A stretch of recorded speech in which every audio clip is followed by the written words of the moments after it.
25 సంవత్సరాల నుంచి తెలుసు మీకు. అవును. ఆల్మోస్ట్ 15 ఇయర్స్ నుంచి రాజకీయాల్లో ఉన్నారు. అవును. ఇప్పుడెప్పుడు ఇన్స్పైర్ చేయని జగన్మోహన్ రెడ్డి 2021లో ఎందుకు ఇన్స్పైర్ చేశాడు మిమ్మల్ని? అంటే వారు నాకు బేసిక్గా వారి మీద నాకు వ్యక్తిగతంగా తెలియడం వల్ల మన మిత్రుల మీద ఎలా ప్రేమ ఉంటుందో వారి పట్ల నాకు ప్రేమ ఉంది. నేను మొదటి నుంచి కూడా వారిని వ్యక్తిగతంగా కలిసేవారిని. రాజకీయాల పట్ల నాకు పెద్ద మక్కువ లేకపోయినా వారు గొప్ప గొప్ప పొజిషన్లోకి రావాలని, వారు ముఖ్యమంత్రి కావాలని ఎదురు చూసిన వ్యక్తుల్లో నేను కూడా ప్రథముడిని చెప్పొచ్చు. అయితే నాకు ప్రత్యక్ష రాజకీయాల పట్ల నేనేమి పెద్ద ప్రవేశించాలని ఎప్పుడు అనుకోలేదు. నేను రాంబాబు గారికి హెల్ప్ఫుల్గా ఉండేవాడిని, ఇంకా హెల్ప్ఫుల్గా ఉండేవాడిని. వారు మొట్టమొదటిసారి జలదీక్ష మన కృష్ణా నదిలో పెట్టినప్పుడు కూడా నేను దగ్గరుండి మొదటిసారిగా ఆ కార్యక్రమాల్లో పాలు పంచుకున్న ఇన్ఫ్రాస్ట్రక్చర్ కార్యక్రమాలు. తర్వాత వృత్తిరీత్యా నేను వ్యాపారం ఉండటం వల్ల ఏదో నా పని నేను చేసుకుంటాను. అయితే నాకు కొద్దిగా ఆర్థిక స్థిరత్వం వచ్చిన తర్వాత గత 3 సంవత్సరాల నుంచి కూడా వారు చేస్తున్న కార్యక్రమాలకి చేదోడు వాదోడుగా మనం కూడా ఎంతో కొంత సంక్షేమం చేయాలి. ఒకటి, మా తండ్రి గారు ఆ రోజున ఆ గ్రామంలో ఇప్పటికీ అంబటివారిలో మొట్టమొదటి చదువుకుని ఆ గ్రామం నుంచి బయటకు వచ్చిన వారు మా ఫాదర్. ఆ తర్వాత సుమారుగా 50 సంవత్సరాల పాటు గ్రాడ్యుయేషన్ చదివిన వాళ్ళు కూడా అంబటి వాళ్ళు ఎవరూ లేరు. ఆ రోజున వారికి మామగారు సంక్షేమం దొరకటం వల్ల వారు అడ్వకేట్ అయ్యి రేపల్లో ప్రాక్టీస్ పెట్టడం వల్ల ఆయనకున్న 2 కొడుకుల్లో ఒక ఆయన రాష్ట్రంలో మంత్రి స్థాయికి ఎదిగారు. అదేవిధంగా నేను కూడా ఒక మంచి వ్యాపారం చేసుకుంటూ ఇప్పుడు రాజకీయాల్లోకి రావాలనేటువంటి యాంబిషన్ రావడానికి ప్రధానంగా మా తండ్రి గారు చదువుకోవడం. సో అలా చదువు ఆ రోజున వారికి బ్యాక్ సపోర్ట్ లేకుండా ఏదో ఆ కాలంలో ఆయన పెళ్లి చేసుకుని మామగారు సపోర్ట్. ఇప్పుడు జగన్మోహన్ రెడ్డి గారు ప్రతి పిల్లవాడిని, అంటే నేను out of emotion I'm telling you వారిద్దరూ భార్యాభర్తలు కూర్చుని వారి బిడ్డల గురించి ఎలా ఆలోచిస్తున్నారు ముఖ్యమంత్రి గారు శ్రీమతి. అంటే ఒక పుస్తకం పెన్ను ఇస్తే ఎడ్యుకేషన్ అవ్వదండి, ఫీజులు చూడాలి. అదేవిధంగా వారి తల్లిదండ్రులకి సంబంధించినటువంటి రైతులైతే వారికి రైతు సబ్సిడీకి సంబంధించినటువంటి రైతు భరోసా ఇవ్వాలి. వాళ్ళని స్థిరత్వంగా ఆర్థికంగా దెబ్బతినుకోకుండా ఉంటేనంటే మళ్ళీ ఏదైనా గుడి జబ్బు వచ్చింది అనుకోండి, వాళ్ళ ఆపరేషన్కి పోతే మళ్ళీ ఎకరం అమ్మాలి. వాళ్ళని స్టేబుల్గా ఉంచడం ఆ కుటుంబాన్ని. మళ్ళీ ఈ పిల్లవాడికి స్కూల్ ఫీజు లేకోకుండా యూనిఫామ్ అని, షూ అని, మంచి స్కూల్ అని, టీచర్లని, ఇంగ్లీష్ మీడియం అన్నిటినీ టేక్ కేర్ చేయాలి. మీరు నాకు విచిత్రంగా ఉంటుందండి, నేను మామూలుపల్లిలో ఒక స్కూల్కి వెళ్ళినప్పుడు అంటే నేను అన్నది ఏంటంటే ముఖ్యమంత్రి గారి భార్య కూర్చుని వారి బిడ్డల్ని ఎలా చూసుకుంటారు చిన్నప్పుడు అంటే ప్రోటీన్ ఫుడ్ ఇవ్వాలి, రాగి జావ ఇవ్వాలి అనేది ఒకటి. 2, నెలకు ఒకసారి వచ్చి ఎన్ఎంఎస్ వచ్చి నులిపురుగు పడుకోకుండా పిల్లలకి ట్యాబ్లెట్స్ను అలాంటివి ఇచ్చి వెళ్తున్నారు.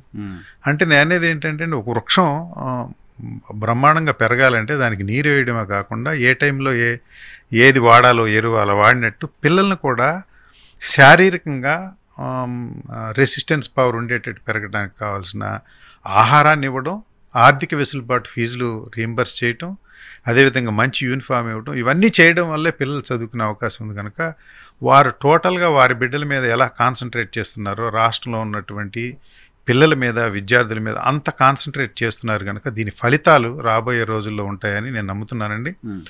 దానికి చేదోడు వాదోడుగా నేను కూడా కొన్ని కార్యక్రమాలు చేయాలని బజరంగ్ ఫౌండేషన్ పేరు మీద బజరంగ్ నేత్రజ్యోతి అనేది ఒకటి.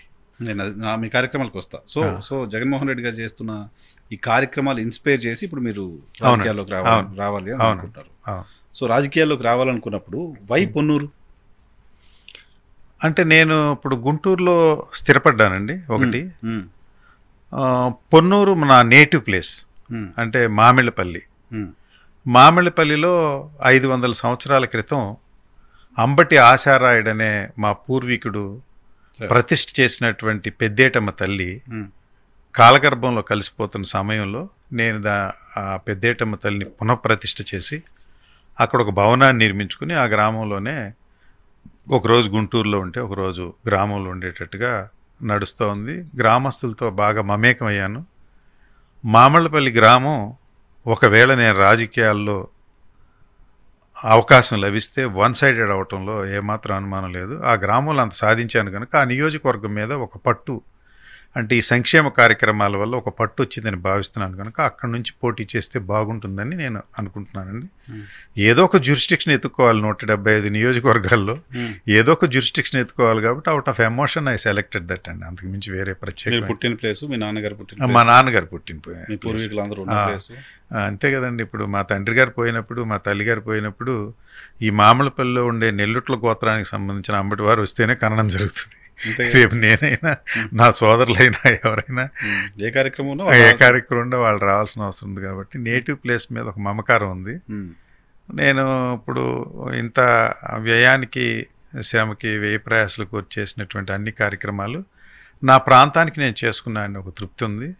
ఇవన్నీ కూడా ప్రొడక్టివ్ అండి ఆ కార్యక్రమాలు. మీరు ఎంచుకున్న నియోజకవర్గం సరే మీ ఓన్ నియోజకవర్గం అవ్వచ్చు, కానీ అది తెలుగుదేశం పార్టీకి కంచుకోట లాంటి నియోజకవర్గం, రైట్? కంటిన్యూస్గా 5 times అనుకుంటా నరేంద్ర గారు గెలిచారు, కంటిన్యూస్గా టీడీపీ గెలుస్తుంది. 151 seats వైఎస్ఆర్ కాంగ్రెస్ పార్టీ గెలిచిన రోజుల్లో ఆ నియోజకవర్గంలో వైసీపీ 1000 ఓట్లతో గెలిచింది. సో అంత వేవ్లోనే కష్టంగా బయటపడింది. సో ఇప్పుడు తెలుగుదేశం జనసేన మేము అధికారంలోకి వచ్చేస్తామనే ఇంప్రెషన్లో ఉన్నారు. ఇప్పుడు గెలవడం అంత ఈజీ ఖచ్చితంగా కాదు వైఎస్ఆర్ కాంగ్రెస్ పార్టీ. మీకు ఎలా సాధ్యం అనుకుంటున్నారు? నేను మొదటిగా కాన్ఫిడెంట్గా చెప్పగలిగింది ఒకటండి, జగన్మోహన్ రెడ్డి గారు ముఖ్యమంత్రి అయిన తర్వాత జగన్మోహన్ రెడ్డి గారి ముఖ్యమంత్రి కాకముందు ఉండే రాజకీయాల్లో తీవ్రమైన వ్యత్యాసం వచ్చింది. Dimensions are totally changed. ఈ సంక్షేమ ఆంధ్రప్రదేశ్లో వారి రోలు వారి బలము రేపు ఎన్నికల్లో తేలబోతుంది. అంటే నేను చెప్పాల్సినది ఒక్క పొన్నూరు కాదండి, మీరు ఏ నియోజకవర్గంలో అయినా ఈ డౌన్ ట్రాడన్ పీపుల్ వారు ఇంప్లిమెంట్ చేసిన స్కీమ్స్ వాటి ప్రభావం ఎన్నికల్లో ఎవరినైనా ఓడగొట్టే శక్తి ఉందండి. అయితే ఏం లేదు, ఈ స్కీమ్లో ఉన్నటువంటి ప్రభుత్వ స్కీములు ఎక్కడైతే ఇంప్లిమెంట్ అయినాయో సామాన్య ప్రజానీకానికి చేరినాయో అక్కడ వారు పెట్టిన టెస్ట్ గడప గడపకి అని శాసనసభ్యులందరినీ సమన్వయకర్తలందరినీ వెళ్ళి వారు చేసిన కార్యక్రమాలు అక్కడ ప్రజలకి మమేకమై తెలియచేయమని వారు చెప్పారు. వారిలో కొంతమంది బాగా చేసుకోగలిగారు, కొంతమంది చేయకపోయారు. చేయలేని వాళ్ళు అక్కడ చేంజ్ చేసుకుంటూ వారు వెళుతున్నారని నేను అనుకుంటా ఉన్నాను. అందువల్ల వాళ్ళ సంక్షేమ కార్యక్రమాలని మనం జాగ్రత్తగా హ్యాండిల్ చేసుకుంటూ దానికి చంద్రునికో నూలు పోగులాగా మనం కూడా అంతో ఇంతో తోడు చేసి నేను చేస్తున్న సంక్షేమ కార్యక్రమాల్లో ప్రజానీకంలో ఇప్పుడే మమేకమై ఉన్నాను. ఆ విషయాన్ని పెక్కు సర్వేల్లో సూచించిందని నాకున్నటువంటి ఇన్ఫర్మేషన్.